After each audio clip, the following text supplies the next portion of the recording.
I'm Coach John Moore here in the NCSA Head Men's Basketball Department. Have Coach Brett MacConnell with us from Princeton. How you doing, Coach?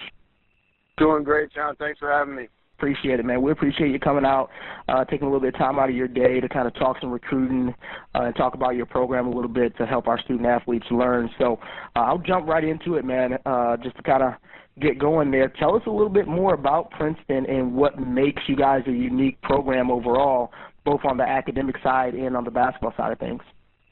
You know, Princeton, of course, has a great academic reputation, and I'm sure most of our listeners here are familiar with that. Just recently, U.S. News ranked us the #1 school in America. So the positive of that is it's a great opportunity for us to sell our program, and certainly there's a lot of reasons why it'd be really attractive for recruits.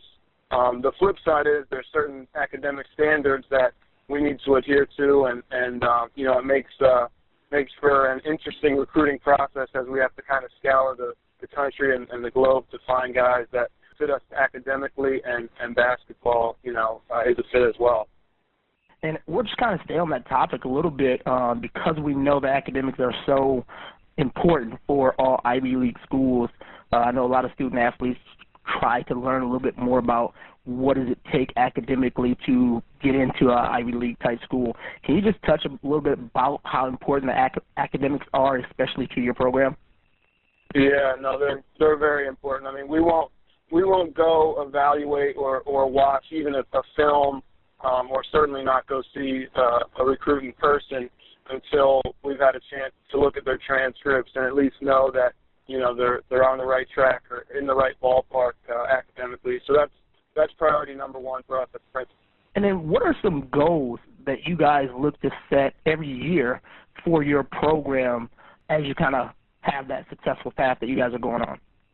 I mean, at Princeton, the bar is really high. We have more Ivy League titles than anybody, and for us, every single year, our goal is to win the Ivy League. And I think with a program that has the tradition of success that we have, it's the perfect goal for us, and certainly the goal that we wish to attain this year as well. Okay. And I love the fact that you kind of talk about that is an expectation coming into the program each year. What is the expectations for each player to kind of contribute to that goal of winning the Ivy League each year?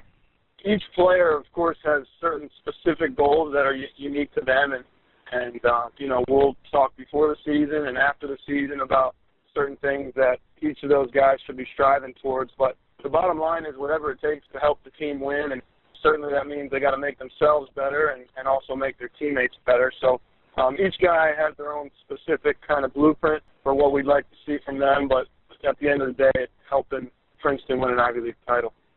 Awesome, awesome. And then talking about championship culture and the expectations of winning an Ivy League title every single year, fill me in with what are some of the things, or what are some aspects, I guess we'd say, that really makes you guys' culture unique, and how do you guys go about instilling that in every team that you guys build? The culture question is always a great one, and I could probably talk for about 10 hours on it because there's so much that goes into it, but I'll try to give you a little bit more of a brief answer. The first part, as far as instilling the culture, what makes us really lucky is that our program has so many quality individuals on the roster, and really each one of our guys, I think, is just such a high character kid that we look to our leaders of the team, our seniors, our juniors, and even our sophomores to instill that culture in the underclassmen and the freshman group when they come in. So they handle so much of that just by leading by example and kind of keeping guys in line, starting from the top of the roster with the veterans on the way down. But two really major points of emphasis as far as things that we preach in our culture. First of all, make yourself better, and second of all, make your teammates better.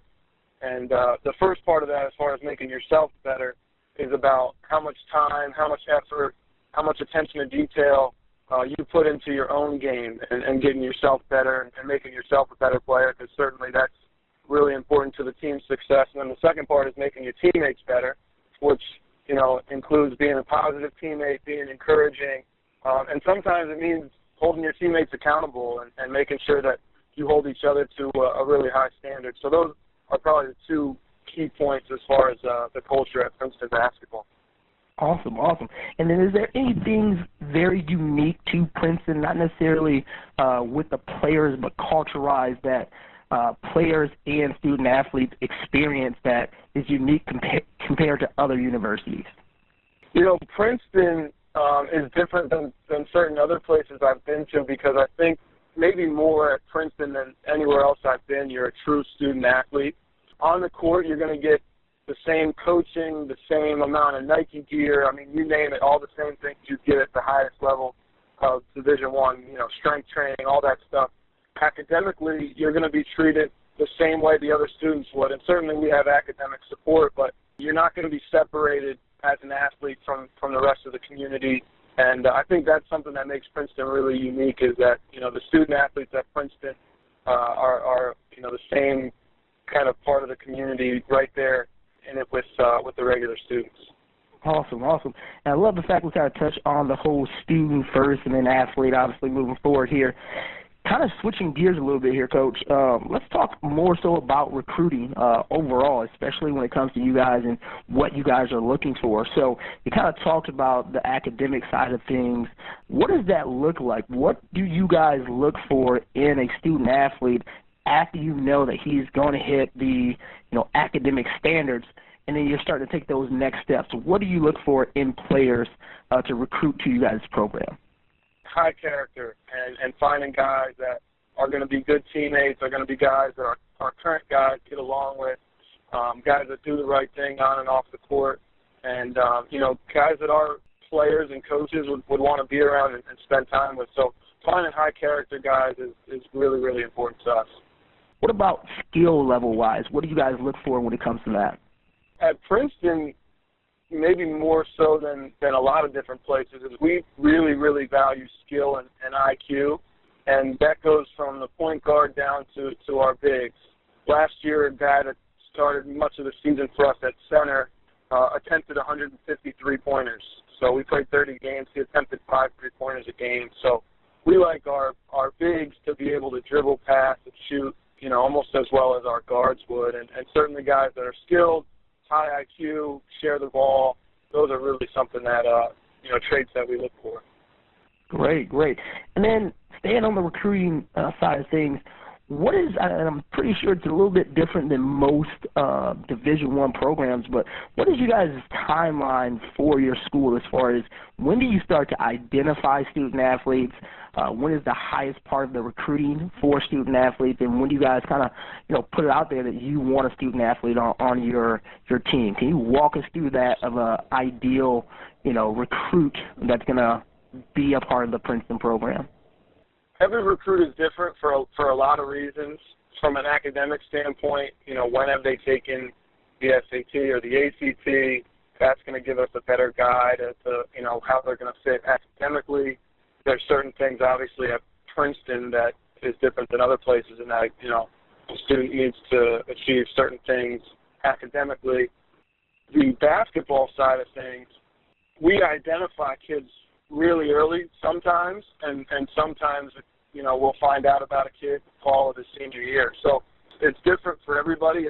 If we had our way, we'd know about everybody at a really early age, but for a lot of reasons that's not always possible. The first reason is that we do recruit the entire country, and Princeton's brand attracts student athletes from all over the country and even the world. So it's tough to really have a really good feel of such a big geographic region at a really young age. But you know, we would like to identify guys as early as we could, and certainly we understand that some guys we won't see until July, summer before their senior year on the AAU circuit, and even now it's October or September, and I'm hearing about new guys that maybe were under the radar, maybe were hurt in summer, maybe are doing a post-grad year. So it's really different in every situation. We're having a lot of coaching experience. What would you say are some do's and don'ts? Can you give us like 2 or 3 do's and 2 or 3 don'ts when it comes to a recruiting process that you would tell to a student athlete? As far as do's, and this is even stuff that I've heard from the parents and the kids that I've recruited, but as far as do's, I would say until you're really sure about what you want, or you have a place that you feel comfortable with. Just keep your options open. I mean, there's no sense as a sophomore in high school to be writing off schools or coaches, because things can change, and what you want might change, and coaching staffs might change, and the level you're recruited at might change. So I would say early on in your recruitment, really try to keep as many options open as you can. Handle the process with integrity and honesty, and if there's a coach recruiting you that is reaching out and maybe you don't want to hear as much, go ahead and tell them, hey, coach, maybe once a week or once a month would be better. But sometimes kids can get in the habit of just not responding or ignoring coaches, and I think that's a really bad habit and not the right way to go about it. Another don't, and you hear it all the time, but kids are still making mistakes with this, so it needs to be said. Be really careful with what you put on social media, the way you talk about people and the way you interact with people, and even the language you use on social media. I mean, it can't be said enough, but coaches are reading all that stuff, and certainly kids get crossed off lists because of them posting some inappropriate or just stuff that coaches just don't want to read on Twitter. So make sure they're careful with that, I think, is another important point. Great. Those are, I think, great tips, things that we talk to families about all the time. And the last question I'll just ask you, Coach, kind of going back to you guys specifically, or more so, I guess, you guys. I know a lot of student-athletes that we work with, they always kind of ask about the numbers that's going to be on a roster and also the walk-on process. Can you kind of touch base a little bit on, what is the ideal roster numbers for you guys? And what does a walk-on, what does that process look like for you guys there at Princeton? So at Princeton, we don't have athletic scholarships, so we don't have walk-ons, but our roster is at 16 right now, and I think that's a good number. You want to, in practice, certainly be able to play 5-on-5, and often in the heart of the season have a scout team, which is 5 guys. So, I think 16 is a good number. There's bound to be an injury or two, unfortunately, at some point in the season. And, I think we're in a good place. There's some Ivy League schools that maybe have a little bit bigger rosters, and we really try to avoid having a roster that's too big. But I think 16 right now, where we're at, is probably just right. Great. Well, hey, Coach, I appreciate you coming out again and spending some time with us to teach us and educate us a little bit more about, you guys' recruiting process and really what Princeton brings to the table. So we appreciate that, Coach. No problem. Thanks for having me, and best of luck.